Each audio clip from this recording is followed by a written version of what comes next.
esta temática para el día de hoy.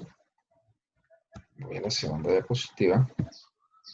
Es sobre el supuesto de no autocorrelación en los residuales.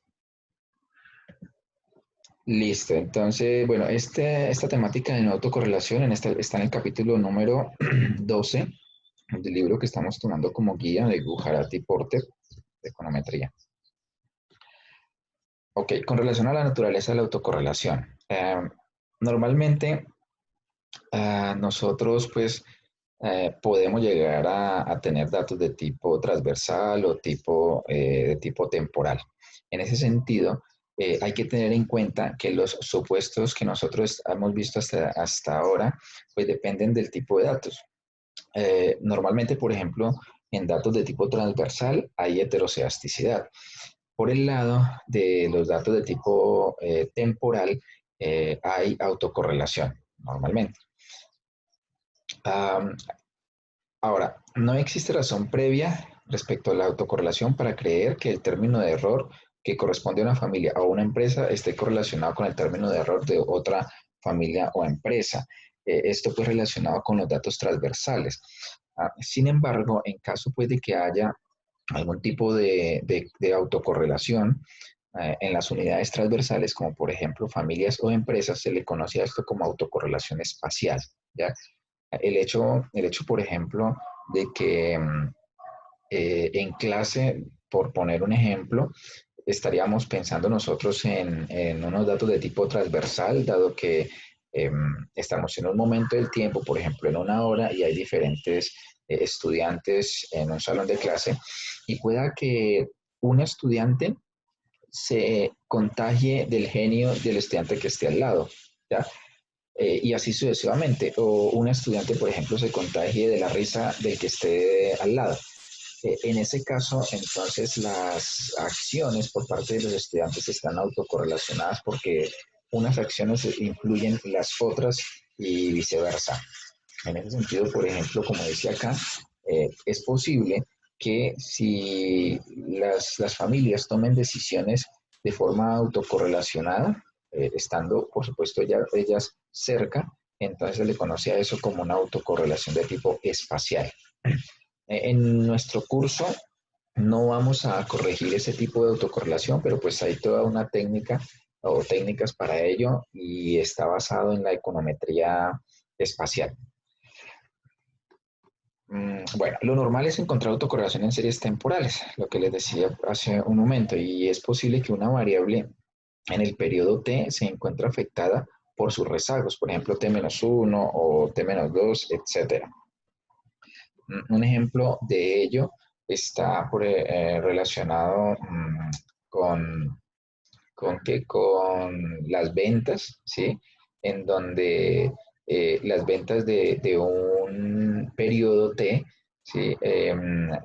Pueda que estén influenciadas por el periodo T-1 de las mismas ventas en el sentido de que es posible que en el periodo T-1 estas ventas hayan crecido por alguna campaña de marketing en T-1.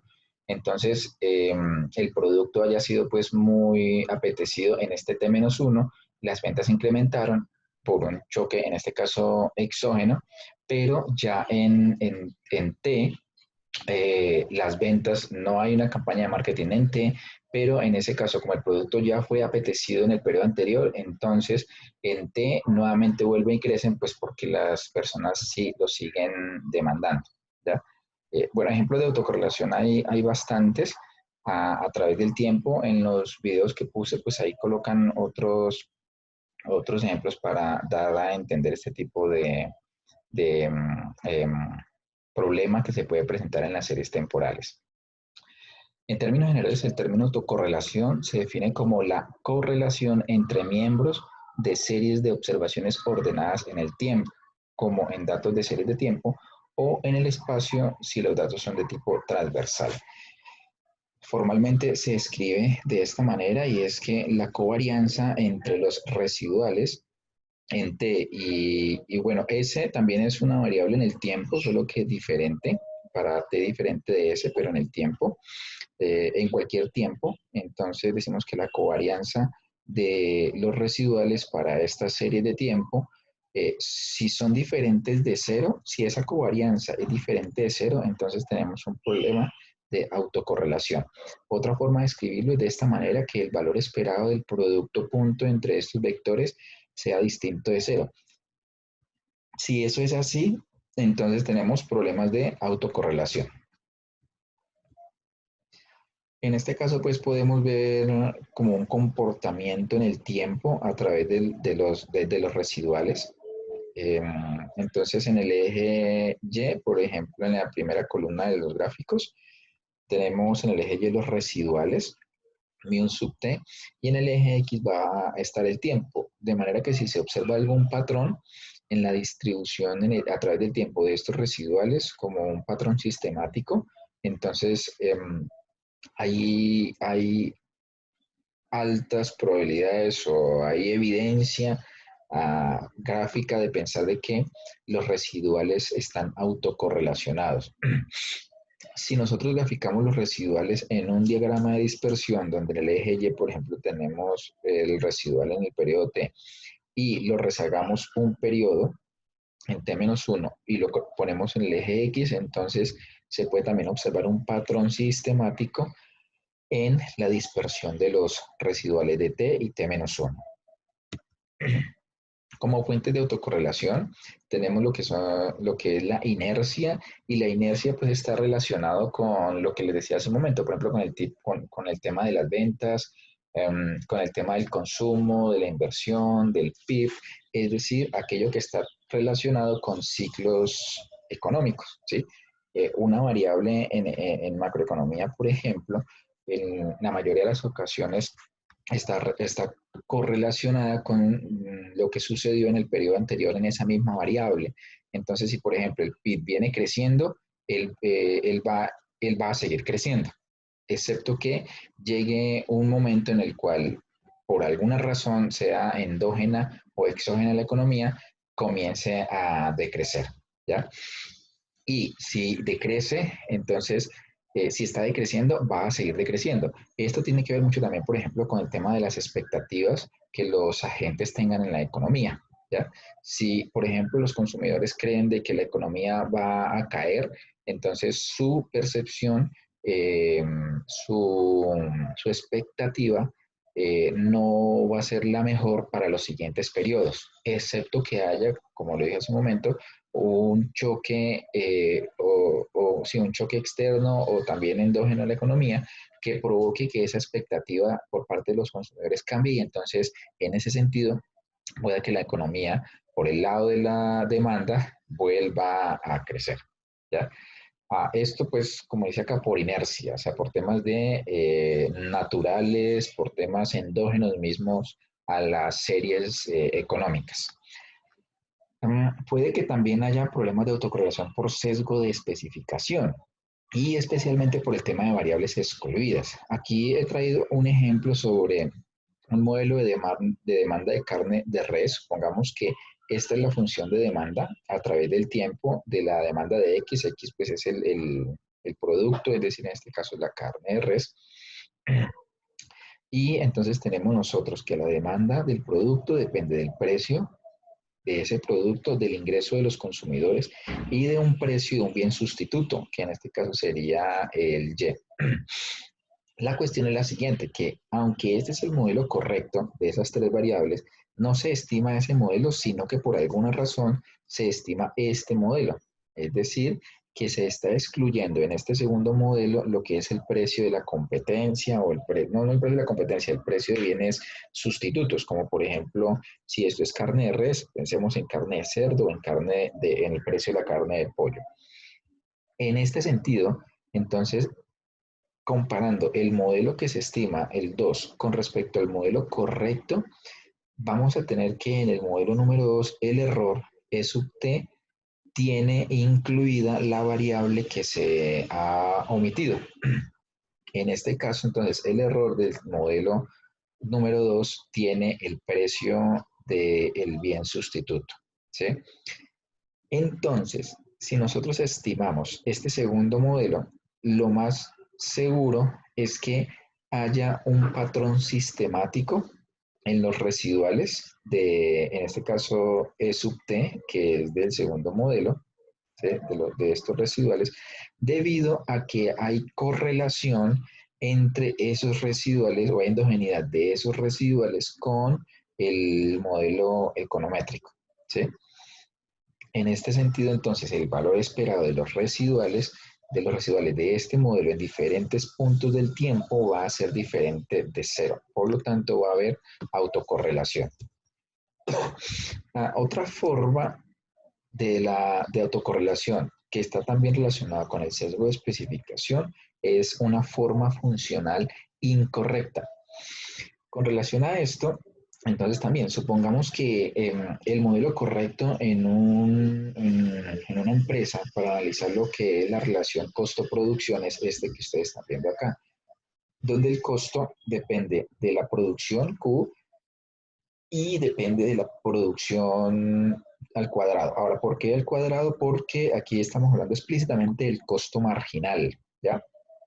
Y recordemos que el costo marginal es como una especie de U, ¿sí? Es una especie de U. Entonces, al ser una especie de U, quiere decir que tiene una curva de tipo exponencial, o exponencial, no, perdón, o cuadrática más bien. Entonces, por esa razón, la producción debería de estar al cuadrado. Sin embargo, por alguna razón, se estima el modelo sin el cuadrado, ¿ya? Es decir, se estima el modelo del costo marginal como dependiendo de la producción y no de su cuadrado. En ese sentido, fíjense entonces ustedes que el término de error del modelo incorrecto contiene el cuadrado de la producción y por lo tanto lo más seguro es que se presente problemas de autocorrelación, dado que aquí en este gráfico lo vamos a observar, la línea la línea continua sería el modelo estimado y la línea de puntos, la curva de puntos, sería los datos observados, ¿sí? Entonces, en principio, lo que uno sí debería es estimar una curva, recuerden, por mínimos cuadrados ordinarios, que se ajuste lo mejor que se pueda a los puntos. Y la mejor forma es que la producción esté al cuadrado, o sea, que tenga, pues, que pueda recoger esa forma cuadrática de la nube de puntos. El problema es, nuevamente, si quitamos el cuadrado y estimamos este modelo sin la producción al cuadrado, entonces vamos a tener en cuenta que estimamos una línea recta. En ese sentido, fíjense entonces ustedes que esta línea recta subestima la verdadera relación entre el costo marginal de producción y la producción para los puntos que están por encima de la línea. Y esa misma recta sobreestima muchas de los valores observados, los sobreestima, porque pues están por encima de estos valores. ¿Esto por qué es así? Porque los residuos del modelo lineal están tomando lo que es el cuadrado de la producción y por lo tanto se va a presentar en los residuales se va a presentar eh, un comportamiento de tipo sistemático tal que refleje autocorrelación. Esa autocorrelación entonces viene por una forma funcional incorrecta al momento de estimar el modelo econométrico. Otra razón por la cual se puede presentar autocorrelación es por los rezagos, ¿sí? Y es que el consumo del periodo T depende del consumo anterior. Fíjense entonces ustedes cómo en el primer modelo que aparece acá, el consumo de T, pues va a depender del ingreso en T, efectivamente, y del consumo que tengan las familias en el periodo anterior. Por ejemplo, eh, si uno compra cierto producto y le gusta, pues va a seguir comprando ese producto. Entonces su consumo está influenciado por unas preferencias que fueron influenciadas en el pasado, ¿ya?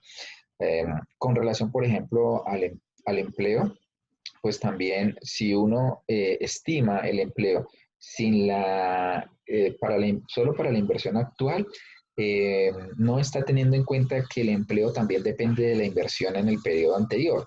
Entonces, en este caso, por ejemplo, nos muestra que un buen modelo debería de tener el empleo explicado a partir de la inversión en el periodo anterior. Si no lo coloca así, entonces esa explicación del empleo que depende del periodo anterior se va a ir a los residuales y va a generar un problema de autocorrelación.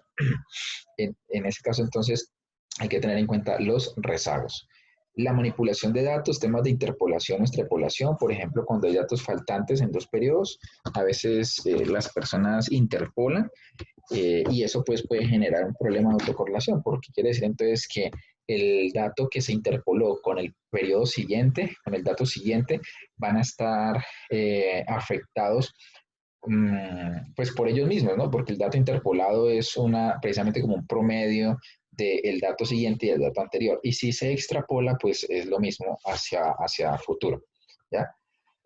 Um, bueno, este último punto está relacionado con la no estacionalidad en las series de tiempo.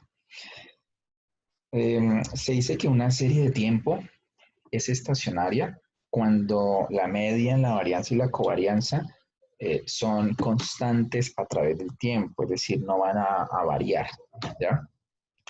El problema está, y relacionado con la autocorrelación, es que si la serie de tiempo, por ejemplo, el PIB a través del tiempo, trimestres o años, es una serie no estacionaria, los residuales que se estimen de un modelo econométrico que contenga, en este caso, el PIB o que explique el PIB o que explique el crecimiento económico, pues tampoco van a ser estacionarios.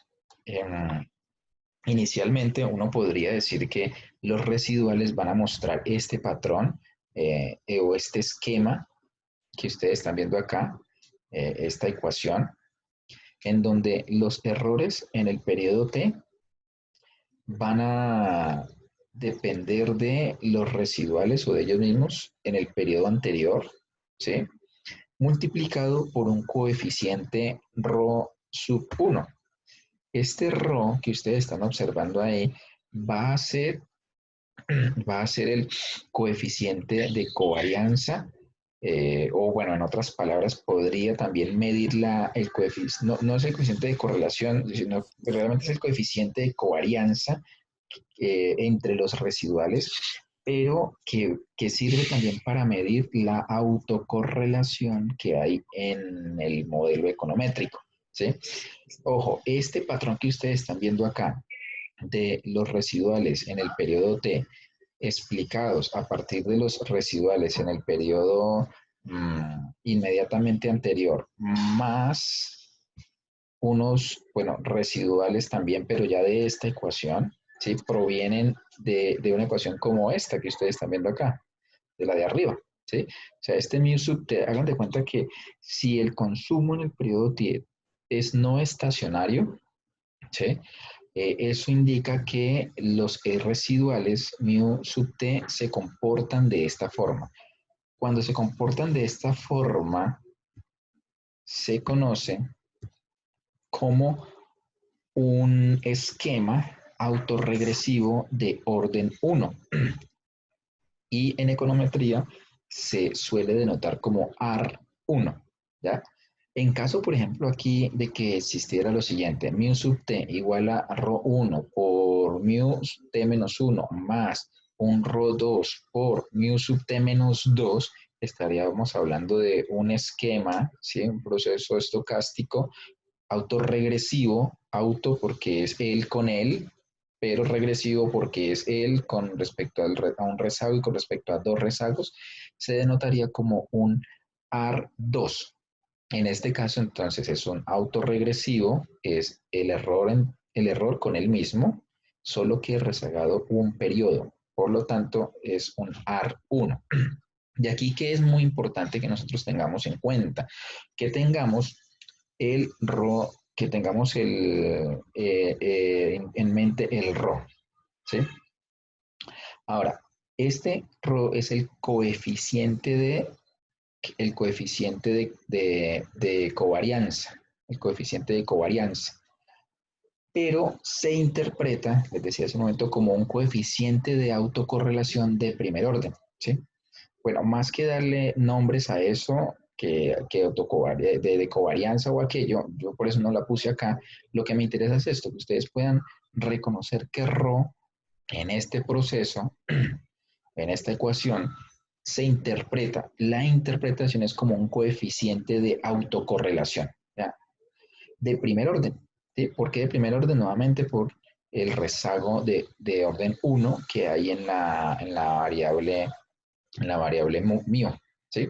Bueno, como dice acá, de forma más precisa, un coeficiente de correlación del rezago 1. Este coeficiente, este coeficiente se encuentra entre -1 y 1, ¿ya? Sobre esto, pues no voy a profundizar más. Realmente la temática en series de tiempo para estos procesos autorregresivos, pues es bastante amplia, es muy estudiada. Mm, Por ejemplo, hay todo un semestre para análisis de series de tiempo. Entonces, no voy a profundizar más en ello, pero creo que es suficiente con lo que pues estamos diciendo acá, ¿ya? Y bueno, antes de continuar, quiero que por favor tengan en cuenta esta diapositiva porque luego esto es lo que nos va a ayudar para poder corregir el problema de la autocorrelación. ¿Qué pasa con los estimadores de mínimos cuadrados ordinarios, es decir, con los betas y las varianzas, si nosotros introducimos la autocorrelación? Es decir, si nosotros permitimos que el valor esperado del producto punto entre los residuales es diferente de cero, pero pues conservamos todos los demás supuestos, es decir, conservamos que haya homoelasticidad, normalidad, que es un modelo lineal, etcétera, etcétera, etcétera. Pero aún así hay autocorrelación. Si hay autocorrelación en el modelo, vamos a llegar a lo siguiente. Tratamos de esta ecuación de dos variables solamente. Lo mismo pues para n variables, para un modelo de regresión múltiple. En presencia de no autocorrelación, nosotros tenemos que el beta 2 es igual a esta expresión que ustedes están viendo acá, ¿sí? Y entonces este beta 2 sería un beta 2 bien estimado, es un estimador MELI, es decir, sería el mejor estimador lineal e insesgado, y en muestras grandes sería consistente. Y bajo no autocorrelación en los residuales tenemos que la varianza de ese beta 2 para contrastes de hipótesis e inferencia estadística tenemos que es esta expresión que estamos viendo acá, ¿ya? O sea que bajo una autocorrelación nosotros tenemos los mejores estimadores de varianza mínima, eficientes, consistentes e insesgados. ¿Qué sucede si hay autocorrelación? Es la pregunta que nos hacen arriba y es lo que vamos a responder en este momento. Pues sucede que el beta 2, si ustedes observan, este beta 2 que hay acá, esta expresión, es exactamente la misma que hay cuando no se encuentra autocorrelación en los residuales. Es decir, que los parámetros beta no tienen problemas de consistencia, ¿sí? O problemas de sesgadez. O sea, ellos siguen siendo insesgados, los betas siguen siendo insesgados, y en muestras grandes siguen siendo consistentes. ¿Dónde va a estar el problema cuando se estima en presencia de autocorrelación?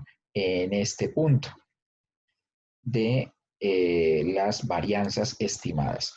En este caso, entonces, una varianza para el beta 2 bajo un proceso autorregresivo de orden 1 en los residuales va a ser igual a esta expresión que ustedes están observando en este caso. ¿Ya?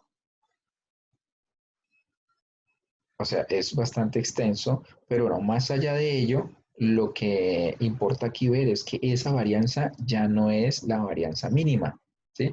Es una varianza que está sesgada. Fíjense en cuál es el sesgo acá. El sesgo acá es comparando esta parte de la varianza, la parte inicial por fuera del paréntesis, con la varianza del beta 2 cuando no hay autocorrelación, es la misma, ¿no? Bueno, ahí se me fue no colocarle el gorrito al sigma y cambiar por t, ¿ya? Pero es lo mismo, exactamente lo mismo. ¿Cuándo se logra tener lo mismo? Vean ustedes que si ρ es igual a 0, si ρ, fíjense ustedes acá, si el coeficiente bueno, voy a llamarlo así, el coeficiente de autocorrelación es igual a 0, a cero, entonces esto se anula y todas estas expresiones se anulan, ¿sí? Por lo tanto, dentro del paréntesis va a quedar solo el uno. Y el uno multiplicado por esta expresión de afuera, pues nos va a dar exactamente la misma expresión cuando no hay autocorrelación. Si el ρ fuera cero. Es decir, que si el ρ es cero, observémoslo acá arriba en nuestra ecuación del esquema autorregresivo, si el ρ es igual a cero, entonces los errores de la ecuación econométrica estimada van a ser iguales a los errores de este esquema autorregresivo, que estos errores epsilon i se conocen como errores ruido blanco o errores que se distribuyen normal con una media cero, con una varianza constante y no son autocorrelacionados, ¿ya? Entonces, quiere decir que los errores se comportarían adecuadamente si ρ fuera cero. Pero pues en precedentes de autocorrelación, ρ es diferente de cero. Puede que sea positivo, puede que sea negativo. Observemos que el ρ, por esta presentación que les había hecho inmediatamente antes, está entre menos 1 y 1. En todo caso, la varianza va a ser mayor y la varianza pues va a estar sesgada, ¿sí? Bajo autocorrelación. ¿Esto a qué nos lleva? Pues a las consecuencias en presencia de la autocorrelación. Y es que los estimadores son estimadores lineales insesgados, lo veíamos hace un momento, pero dejan de ser los mejores porque ya no presentan una varianza mínima, ni siquiera en muestras grandes. Dado que las varianzas y las covarianzas ya no son mínimas, entonces se dificulta la inferencia estadística de las pruebas de hipótesis. Vamos a tener errores estándar más grandes, intervalos de confianza más amplios. Los errores se pueden cometer con base en las pruebas T y F. Y volvemos a nuestro cuadrito de tipo de errores, ¿no? Y es que puede llegar uno a no rechazar la hipótesis alterna cuando la hipótesis nula es cierta, ese sería el error tipo 1, o no rechazar la hipótesis nula cuando se debía rechazar, ¿sí? Este error tipo 2 puede llegar a cometerse en ese caso, ¿cierto? Que uno debía rechazar la hipótesis nula, pero no la rechaza. Y no la rechaza, ¿por qué? Porque, por ejemplo, el intervalo de confianza es más amplio y entonces incluye el cero. Si incluye el cero, la decisión que uno diría, me dice no rechazar hipótesis nula, no la rechazo. Pero es un error, porque debía rechazarla. Solo que llegó a ese error fue porque no se corrigió la autocorrelación en los residuales, ¿ya? Entonces, fíjense ustedes que básicamente las consecuencias de la autocorrelación es iguales a las de la heteroceasticidad. Bueno, aquí se fue esto porque utilicé, este sería detección de la autocorrelación.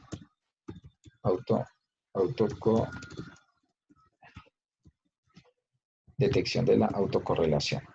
Sería nuestro tercer punto para analizar acá. Bueno, para hacer la detección de la autocorrelación, nosotros vamos a utilizar pues, varios métodos gráficos y analíticos. Digamos que esa ha sido como la metodología que hemos seguido en clase. A nivel gráfico, entonces graficamos los residuales a través del tiempo y también graficamos los diagramas de dispersión. Y a nivel de pruebas analíticas, tenemos dos, la prueba D de Durbin-Watson y la prueba general de autocorrelación de Bruce-Godfrey. A nivel de las gráficas, esta fue la que vimos hace un momento y pues es la que nos va a servir para poder graficar. Y a nivel analítica serían estas, pero bueno, vamos a hacer una cosa, vamos a ir de una vez al DoFile para hacer el ejercicio práctico.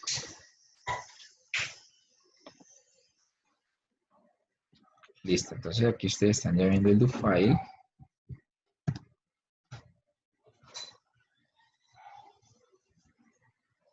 Voy a ir hasta el supuesto número 7, séptimo supuesto, que es el de no autocorrelación que estamos viendo el día de hoy.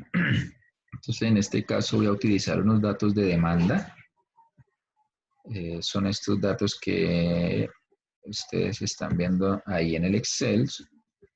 Ya los habíamos visto antes, ¿ya? Ok, aquí está en el Stata, en esta hoja, entonces los datos que se van a importar desde el Stata. Listo. Entonces vuelvo al do file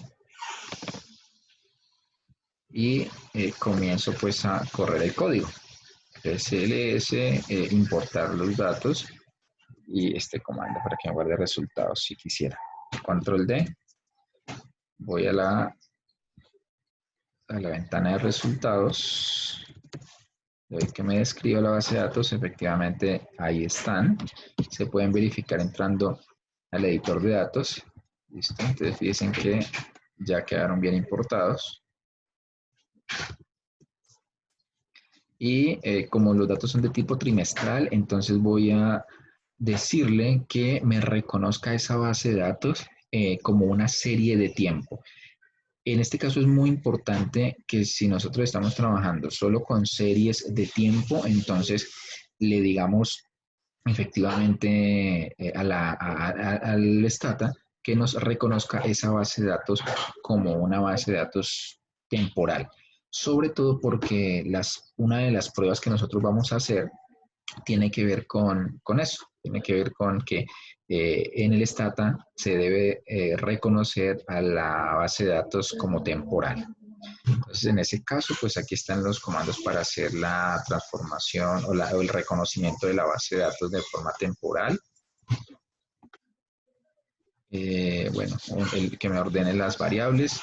Aquí que le coloque las etiquetas en las variables. Y le doy nuevamente aquí el des. Perfecto, entonces cuando le doy que me describa la base de datos y las etiquetas, aquí ya me aparecen.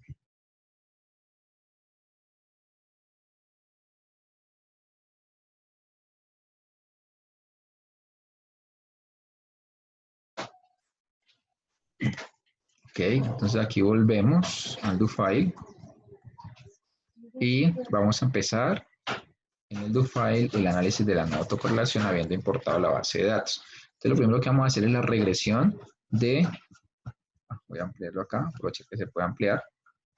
Voy a hacer la regresión de la demanda, o sea, voy a explicar la demanda del producto X a partir de su precio, del ingreso y de un producto Y. El producto Y, según el Excel,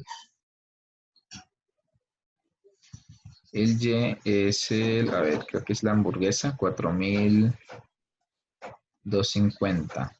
Sí, es el precio de la hamburguesa y estamos analizando el mercado de la pizza. O sea que Y viene a ser un producto sustituto. Listo, entonces aquí está la regresión y aquí le voy a decir una vez que me estime los residuales con el predict. Y los guarde en esta variable que se va a llamar res. Entonces selecciono, control D, y aquí tengo la estimación y los residuales pues me van a aparecer acá. ¿Ya? Efectivamente. Entonces vamos a hacer primero la prueba gráfica. Para hacer la prueba gráfica, nosotros lo que hacemos es estimar también los residuales, eso se dice estandarizados o también pueden ser estudentizados, algo así, como de student. Entonces, para ello, el comando predict los estima y básicamente la idea es la siguiente y es estandarizar los residuales, es decir, dividirlos, cada uno de ellos, por la desviación estándar de ellos, de los residuales. Cuando uno hace eso, entonces está estandarizando los residuales. Estudentizándolos es el mismo procedimiento, ¿ya? De tal forma que con este comando nosotros hacemos eso de forma pues directa. Doy control D y voy a estimar de una vez la otra variable que son los residuales rezagados un periodo. Recordemos que en la gráfica aparece el diagrama de dispersión y el diagrama de dispersión lo hacemos entre los residuales en el periodo T, que es en el eje Y en el eje X los residuales en el periodo T-1. T-1 entonces quiere decir que debo rezagar esos residuales un periodo. Y con eso, y con este comando L punto y luego el nombre de la variable, rezagamos la variable un periodo. Entonces lo voy a hacer de una vez, control D. Ok, no salió error, entonces quiere decir que ahí está. ¿Cómo nosotros podemos darnos cuenta de que quedó bien hecho? Y es importante confirmarlo, ingresar al editor de datos y aquí está. Entonces aquí tenemos los residuales y aquí tenemos los residuales estudentizados. Y aquí abajo lo dice en la etiqueta, que el mismo Stata se lo coloca. Y al lado, entonces nos deberían aparecer los residuales rezagados. Como estamos en una serie de tiempo, entonces va a pasar lo siguiente. Fíjense que aquí tenemos 2012 primer trimestre. En ese 2012 primer trimestre, los residuales fueron de 110. Mientras que para el segundo semestre fueron de 81. ¿Ya? Por lo tanto, si nosotros lo que hacemos es rezagar los residuales un periodo, quiere decir entonces que en otra variable, que yo la he llamado en este caso R-res, para el segundo trimestre del año 2002 debería de aparecerme la misma variable de los residuales, pero con el valor del primer trimestre del año, del primer trimestre del 2002. Entonces aquí ustedes lo pueden observar, que me aparecen 110.8711 y acá 110.8711. En este sentido, entonces ya tengo los residuales y los residuales rezagados un periodo. Ay, control Z. Bueno, voy a hacer una cosa, voy a trasladar los residuales originales, voy a trasladarlos, es multiplicarlos o dividirlos por una constante para poder hacerlos comparables en la gráfica. En este sentido, miren, fíjense que aquí el res es 110, mientras que para el mismo periodo los residuales estudentizados me da 0.91. O sea, así que si yo hago estos dos en una misma gráfica de serie de tiempo, pues los residuales estudentizados me van a aparecer como una línea recta, mientras que los residuales normales, pues efectivamente van a aparecer con sus respectivas variaciones. Entonces lo que voy a hacer es dividir estos res por 100. También puedo multiplicar estos res estudentizados por 100 para poder hacerlos comparables o llevarlos más o menos a una misma escala. En este caso lo que hice fue dividir y llamarle a la nueva variable res los residuales originales, dividirlos por 100 para poderlos graficar como serie de tiempo. Entonces selecciono y le doy control D. Y aquí pues ya debería aparecer ahora el gráfico. Listo, entonces fíjense ustedes que aquí en este caso vemos un comportamiento en el tiempo. Esta gráfica estaría haciendo alusión a esto que ustedes ven acá, a esta primera columna de cómo los residuales se mueven en el tiempo. Y la idea es poder ver si los residuales se comportan más o menos de la misma forma. Entonces nosotros estamos viendo que sí, entonces hay como cierta evidencia de autocorrelación.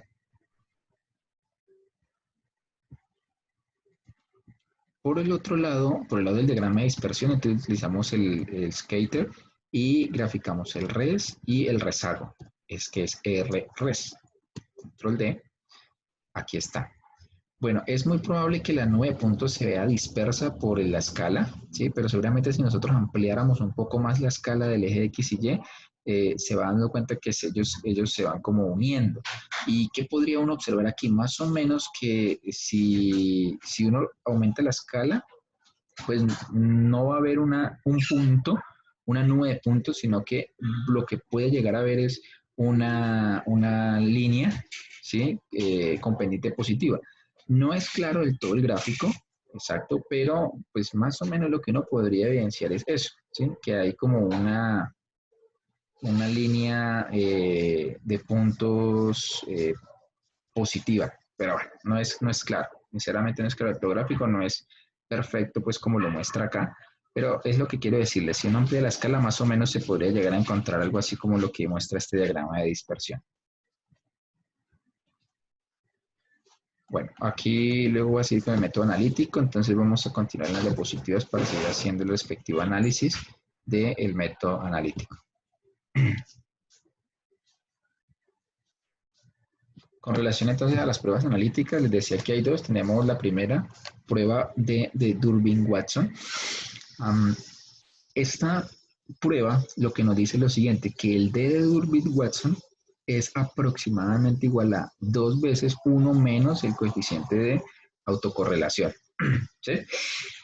Donde este coeficiente de correlación es igual a la sumatoria de los residuales, residuales en T por su rezago sobre los residuales al cuadrado, o la suma de cuadrados residuales al cuadrado. Como el ρ está entre menos 1 y 1, quiere decir entonces que el Durbin-Watson está entre 0 y 4. ¿Ya? Gráficamente, esto se puede interpretar de la siguiente manera. El límite inferior es 0, el límite superior aquí va a ser 4. ¿Sí?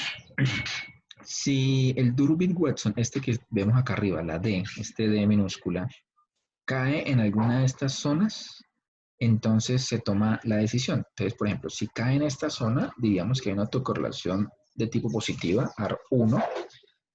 Si cae en la zona superior, entonces negativa, un AR1 menos. Si está alrededor de 2, no hay autocorrelación. DL es el límite inferior y DU el límite superior para esta gráfica. Teniendo en cuenta nosotros las pruebas de hipótesis. Bueno, estas pruebas de hipótesis salen sobre todo a partir de la prueba de Durbin-Watson modificada. Pues no vamos a entrar en detalles en ello, pero lo importante aquí para nosotros en nuestro trabajo empírico es que a partir de estas pruebas, pues uno sencillamente puede, a partir del p-valor de la prueba, determinar si hay o no autocorrelación. Bueno, importante también que se me pasaba, hay una zona de indecisión, ese es un defecto que tiene la prueba en este sentido, una zona de indecisión, que a veces no, la mayoría de veces no caen ahí, ¿ya? O sea, uno normalmente siempre decide si hay o no hay autocorrelación. Bien, entonces con relación a las pruebas de hipótesis, nosotros tenemos lo siguiente, tenemos que la prueba de hipótesis de que si el ρ es igual a 0, entonces quiere decir que no hay autocorrelación. Pero si el ρ es mayor que 0, entonces hay una autocorrelación de tipo positivo. En este caso, si el valor estimado del Durbin-Watson es menor a DU, entonces se rechaza H0 al nivel alfa, es decir, hay correlación positiva, o sea, estaríamos en la gráfica en la zona izquierda.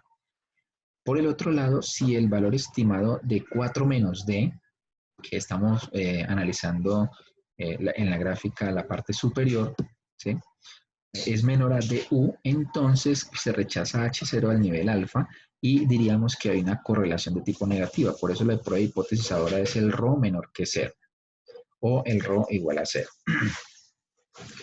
Con relación a la prueba de Durbin-Watson, esta prueba pues es bastante clásica, es muy usada por la mayoría de trabajos que trabajan en series temporales y para analizar sobre todo autocorrelación.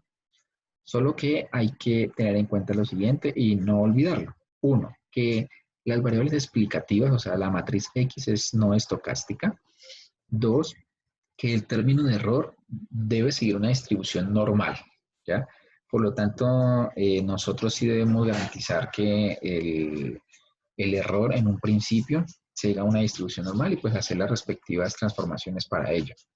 Tres, que los modelos de regresión no incluyan valores rezagados de la variable dependiente. Es decir, por ejemplo, si nosotros hacemos el modelo del consumo en T explicado a partir del consumo en el periodo anterior, es hacer una prueba de Durbin-Watson sobre los residuales de ese modelo no sería correcto. Cuarto, y en este caso pues muy importante, y es que la Durbin-Watson solo mide la correlación de primer orden, ¿ya? Si hay una correlación de segundo o tercer orden, ya la prueba no es capaz de medirla. Por eso apareció en el pasado la prueba general de Bruce-Godfrey. La prueba general de Bruce-Godfrey sí tiene en cuenta procesos autorregresivos superiores al AR1, como el AR2, AR3, ARN, ARP, realmente se dice, ¿sí? También tiene en cuenta valores rezagados de la variable dependiente, ¿sí? Y bueno, tercero, que promedios móviles simples o de orden superior de los términos de error de ruido blanco epsilon del esquema AR1 también se pueden incluir, ¿ya? Es decir, uno pudiera tener acá, por ejemplo, este esquema AR1, pero adicional rezagos de los residuales de este mismo esquema. ¿Ya? A eso se le conoce como unos promedios móviles, sí, unos promedios móviles de orden superior. Para hacer la prueba general de Breus-Godfrey, vamos a suponer un caso sencillo de tres variables. Tres variables sería la dependiente la dependiente sí y dos independientes, que sería x2 y x3. Entonces lo primero que tenemos que hacer es estimar este modelo y obtener los residuales, los mu estimados t. Luego lo que se hace es estimar una regresión auxiliar de los residuales, ¿sí? A partir de variables independientes del modelo original, x2 y x3, x2 y x3, y de los rezagos de esos residuales, ¿ya? Por ejemplo, en este caso, mu sub t menos 1, mu sub t menos 2, hasta mu sub t menos p. Esta sería la regresión o el modelo de regresión auxiliar en el segundo punto. En el tercer punto, entonces, nosotros lo que hacemos es evaluar las pruebas de hipótesis, de donde evaluamos estos coeficientes de esta regresión auxiliar, los ρ, cada uno de ellos y de forma global, ¿sí? Entonces, en ese sentido es que si los ρ estimados son iguales a 0, todos de forma conjunta, entonces no hay autocorrelación. Si la hipótesis nula se rechaza y el ρ o los ρ son diferentes de 0 o que al menos hay un ρ diferente de 0, entonces quiere decir que hay autocorrelación. Teniendo esto en cuenta y, ojo, en muestras grandes se puede demostrar una distribución asintótica de este producto, de n, el número de observaciones, menos ρ por el r cuadrado que se distribuye como una chi cuadrado.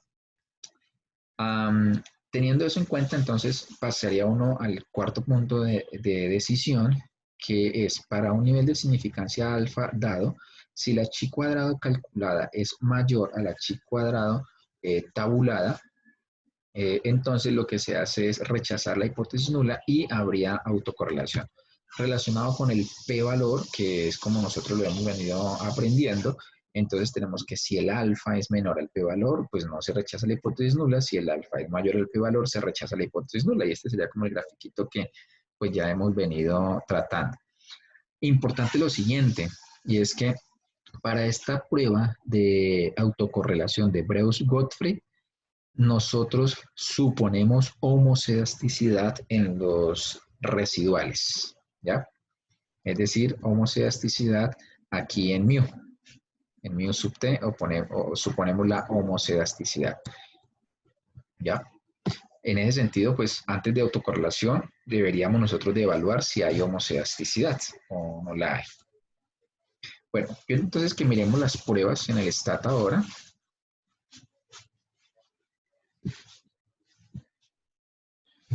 Aquí tenemos entonces el método analítico, prueba de Durbin-Watson. Vamos a hacer la regresión de la ecuación demanda explicada a partir del precio, el ingreso y el precio del sustituto. Este DWE es el Durbin-Watson. Y ya les digo cuál es la diferencia entre el que sigue, porque el que sigue también es el Durbin-Watson.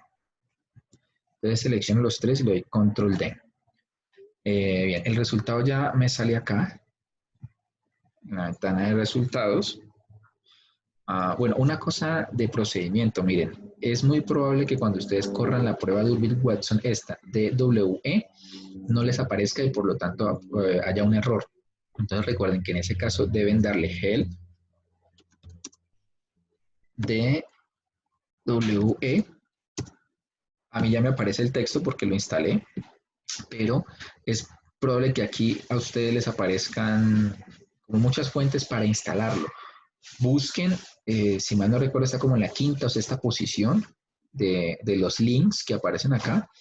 este comando DWE. Le dan clic ahí y lo instalan ese paquete en el software para que pueda salirles este resultado que, por ejemplo, en este caso es muy importante, ¿ya? Lo mismo pasa con el stat durbin alt, que sería pues la prueba que nos da pues el p-valor también, para poder hacer las pruebas de hipótesis. Ahora, ¿por qué estimamos los dos? Fíjense en una cosa aquí, y es que el Durbin-Watson en este caso, ¿sí? con p-valor, nos da que a un 5% nosotros lo que hacemos es rechazar la hipótesis nula. Pero ojo, para una probabilidad para el límite inferior, ¿ya? O sea, para el límite inferior, revisemos nuevamente la gráfica. Quiere decir entonces que en el límite inferior, ¿dónde está? A ver, acá.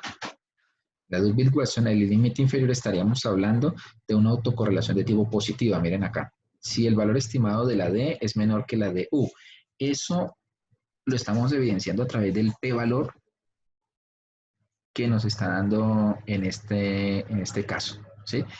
Aquí no nos está comparando los Durbin-Watson, ¿sí?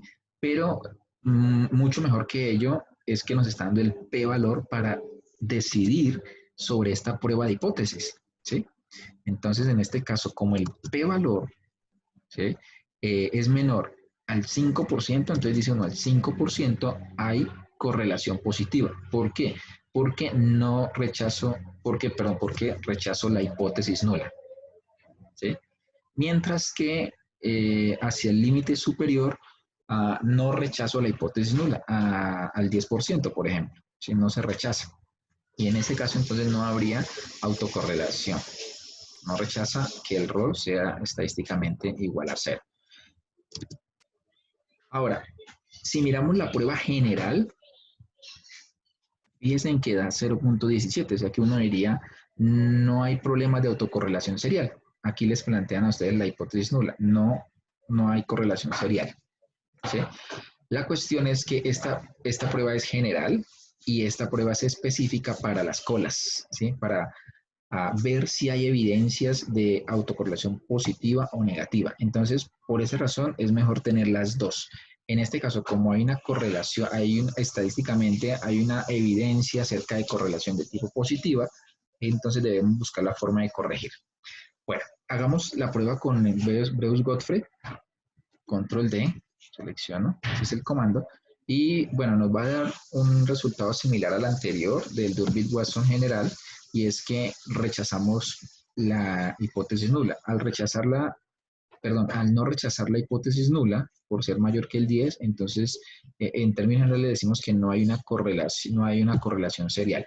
Pero nuevamente, ojo, hay que tener en cuenta esta prueba que nos dio aquí al inicio. Es decir, que en última lo que debemos buscar en nosotros es complementariedad de nuestras pruebas, ¿sí? Que en últimas sean consistentes los resultados a partir de ellas. Bueno, esas son las pruebas ahí en el Stata, ¿ya? Y luego, teniendo en cuenta que nos dio una correlación de tipo positiva, vamos a pasar a las medidas correctivas.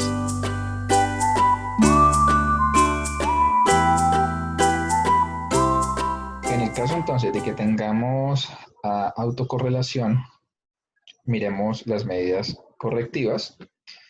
Primero, estar seguros de que se trata de un tipo de autocorrelación pura y no como resultado de una mala especificación del modelo. Por ejemplo, relacionado con la forma funcional incorrecta, ¿ya? En ese caso, entonces, si nosotros tenemos una forma funcional incorrecta, deberíamos de buscar la forma funcional correcta. En muchas ocasiones, una transformación logarítmica puede ayudar a ello, ¿sí? Ahora fíjense ustedes aquí algo, y es que con esto podemos ir encontrando ciertas complementariedades entre medidas correctivas para autocorrelación como medidas correctivas para homocedasticidad o heterocedasticidad, ¿sí? Al mismo tiempo también, por ejemplo, medidas correctivas para la normalidad. Esa es la idea, que nosotros podamos teniendo conocimiento de todas las formas de corrección, pues buscar aquellas que nos sirvan para poder mitigar la violación de los supuestos. Si hay una correlación pura, entonces podemos pasar al punto 2 y 3 en este caso. Si la autocorrelación no es pura, sino que está ocasionada por una mala especificación, por una variable omitida o problema directamente con la forma del modelo, entonces es mejor corregirlo desde ahí. Para ello, por supuesto, la recomendación que siempre me han escuchado y que con seguridad van a encontrar en los libros de texto es apoyar los modelos en la bibliografía, ¿sí? En la bibliografía teórica, apoyar los modelos en referentes nacionales o internacionales. Listo, si tenemos entonces un problema de autocorrelación pura, podemos aplicar el método que se conoce como mínimos cuadrados generalizados factibles. Hay varios métodos de mínimos cuadrados generalizados. En este caso, vamos a tomar uno que se conoce como método de mínimos cuadrados generalizados factibles completo de Price-Weinstein, ¿sí?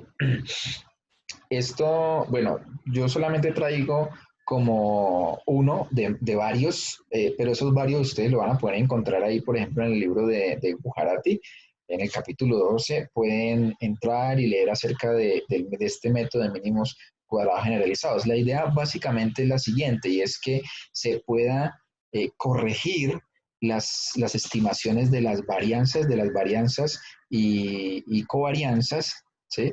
A partir de unos ponderadores que, por ejemplo, en este caso vendría a ser el RO, ¿sí? Que podría llegar a servir para corregir la estimación de las varianzas y covarianzas en los parámetros beta, ¿ya? Esa es la idea básica de los mínimos cuadrados generalizados, ¿sí? Solo que se le llama factibles, pues porque el RO no es un RO de la población, sino que es un RO muestral, ¿ya? Bueno, y en este caso le llamamos completo porque normalmente esta clase de métodos pierden la primera observación de la muestra. Es decir, que si por ejemplo hay 32 datos, entonces estiman con 31. ¿Sí? Esto por la forma del método. Entonces, Price-Weinstein inventaron y desarrollaron un método completo, es decir, incluyendo la primera observación. Esto pues es bastante sensible cuando las muestras no son grandes, sino que son muestras pequeñas.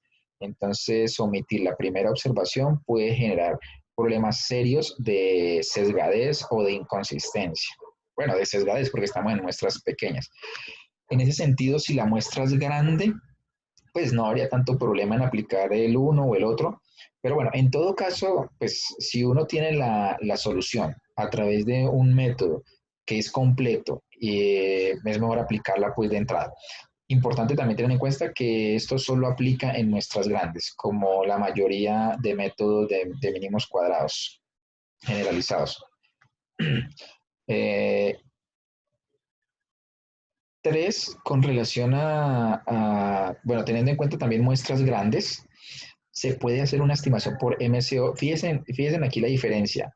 El segundo es por mínimos cuadrados generalizados factibles, es decir, corrigiendo la matriz de varianzas y covarianzas a través del parámetro estimado ρ. ¿Sí? Esa es la segunda. La tercera es no corrigiéndolo de esa forma, sino a través efectivamente de mínimos cuadrados ordinarios, pero según un método también inventado por unos señores Newey y West. ¿Sí? Este método, lo interesante es que ellos estiman los coeficientes y estiman la matriz de varianzas y covarianzas a través de los errores estándar consistentes con heteroceasticidad y autocorrelación. Es decir, se conocen como un método de errores estándar robustos de Newey-West. Básicamente lo que ellos hacen es tomar el método de White, el que mencionamos en la clase anterior de homoceasticidad, que también pues White lo que hacía era un método general para estimar errores estándar robustos, ¿sí? Entonces lo que ellos hacen es tomar ese método de White y generalizarlo a autocorrelación. Entonces, por ejemplo, este método pues va a servir para corregir heterocedasticidad si la hay y al mismo tiempo autocorrelación si la hay, ¿ya? Entonces, por ejemplo, este método podría ser pues, mucho más interesante en presencia de la violación de esos dos supuestos. Con esto, entonces, vamos a ir al DoFile y poder hacer las respectivas transformaciones.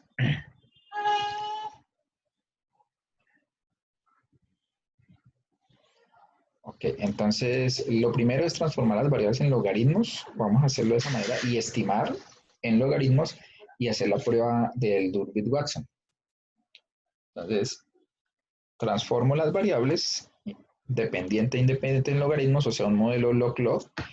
Selecciono la regresión y selecciono los dos estadísticos. Bueno, los dos códigos para el estadístico de Durbit-Watson. Aquí está. Esta es la ecuación econométrica estimada, los resultados, y aquí está el Durbit-Watson. Fíjense que en este caso fue suficiente hacer la transformación logarítmica, porque ya no se rechaza la hipótesis nula de no autocorrelación a la izquierda y a la derecha tampoco se rechaza la hipótesis nula. En general, tampoco pues se rechaza.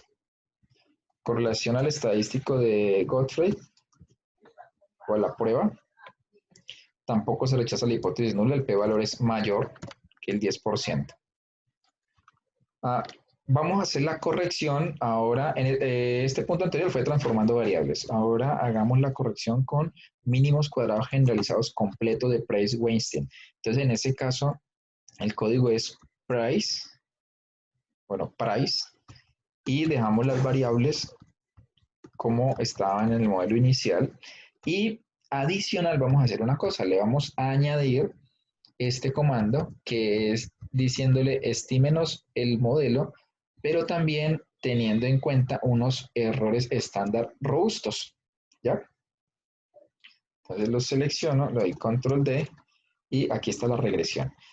Ahora, este método es un método iterativo para estimar el RO, ¿sí? Que es el que se usa pues para hacer la corrección en la matriz de varianzas y covarianzas. Fíjense entonces en este caso que tenemos los estimadores, los coeficientes y tenemos, bueno, unos p-valores, ¿sí? Si nosotros vamos a mirar significancia individual, el único que no es significativo es por ahora el ingreso. Vámonos al método de Naiwit-West, que se conoce como errores estándar CHA, es decir, consistentes con heterocedasticidad y autocorrelación. Sería este que está aquí abajo. Lo selecciono. Pero fíjense en algo interesante, es que le di que sin ningún rezago, ¿ya?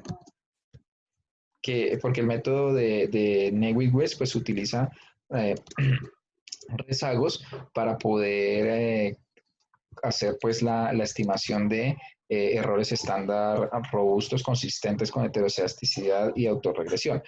Cuando no se pone ningún rezago, ¿sí?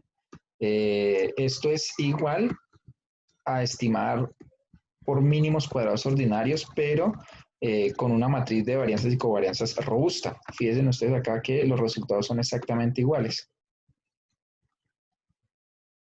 ¿Sí? Entonces aquí están los coeficientes, 0.86, 0.86, puntos 5.934 en la constante, 5.934 y los p-valores son lo mismo. Fíjense que, por ejemplo, en este caso, haciendo esta clase de corrección, estimando por mínimos cuadrados ordinarios y errores estándar robustos, ahora el coeficiente del ingreso es significativo, ¿sí? Y las demás variables son significativas. Si lo hacemos con un rezago, el método de Naiwit-West, con un rezago, entonces nos va a dar lo siguiente, que las variables son estadísticamente significativas también, y es más, dan mucho más significativas que antes. Fíjense ustedes que si comparamos el p-valor o si uno puede comparar los t-students, pues se va a dar cuenta que los p-valores son menores, ¿sí? Entonces aquí, por ejemplo, en el caso del ingreso es 0.053 y acá en el caso del ingreso, siendo la corrección de Newit-West, es 0.034. ¿Ya? O sea que hay como un mejor ajuste relacionado con el método de Newit-West que estima corrigiendo heterocedasticidad y autocorrelación. ¿Ya? Um, claro, la pregunta es, ¿qué métodos escoger al momento pues de uno, digamos, al momento de uno evidenciar resultados del trabajo que se encuentra haciendo? Eso muchas veces pues está a criterio del investigador. Realmente tanto las pruebas estadísticas para evaluar, por ejemplo, autocorrelación o los otros supuestos, como las correcciones, son varias. ¿Sí? Ya ustedes se han fijado, hay varias clases de eh, poder evaluar si se cumple o no el supuesto, pero también hay varias formas de corregir en caso de violación de supuestos. Como se mencionan diferentes libros de texto y también pues es mi recomendación, ¿qué hay que hacer? Pues hay que escoger aquella que le dé como más seguridad y más confianza a usted como investigador. En este caso, ustedes chicos como jóvenes investigadores, es lo que hay que hacer. Aquellos que le den más confianza, para eso pues por supuesto hay que trabajarlo, que está relacionado un poco con la recomendación que yo les hacía a ustedes al inicio y es como cogerle aprecio al tema pues de la econometría. Es algo chévere, muy, muy bacano de trabajar, que con la experiencia y poco a poco pues uno va cogiendo como el ritmo a la hora de decidir sobre qué es mejor y asimismo pues uno decide sobre qué prueba escoger. Por ejemplo, yo de tipo personal, con cuál me quedaría con la última, que sería la de Newitt a un rezago, es decir, esta, donde pues evidencio varios temas importantes e interesantes para uno como investigador y uno es que efectivamente las variables son significativas individualmente. ¿Sí? Ah, esto implica pues que efectivamente las variables, en este caso el precio, el ingreso y el precio de sustitutos, sí tienen efectos significativos sobre la demanda de pizza, ¿ya? Lo otro es que cumple la ley de la demanda, o sea, el precio, el signo esperado, estimado, perdón, está correctamente estimado, dado que era lo que se esperaba, que la pizza sea un producto que cumple la ley de la demanda. El signo negativo del ingreso, por ejemplo, es bien interesante porque lo que quiere decir es que en estos datos que nosotros estamos analizando, la pizza es un bien inferior. Es decir, que en la medida que el ingreso sube, la demanda de pizza baja. ¿Ya? Um, y con relación a los precios de bienes sustitutos, pues también es interesante, porque en la medida que el precio de la hamburguesa suba, pues la demanda de pizza va a subir, ceteris paribus. ¿Ya? El modelo pues es globalmente significativo. No está el R cuadrado. Alguna vez yo les decía a ustedes que a veces el R cuadrado es un indicador pues de que hay un buen modelo, pero pues a veces no lo es. Entonces uno no puede discriminar un modelo por el R cuadrado, tenerlo como referencia, pero pues nada más. ¿Tá? Por ejemplo, en este caso no se reporta.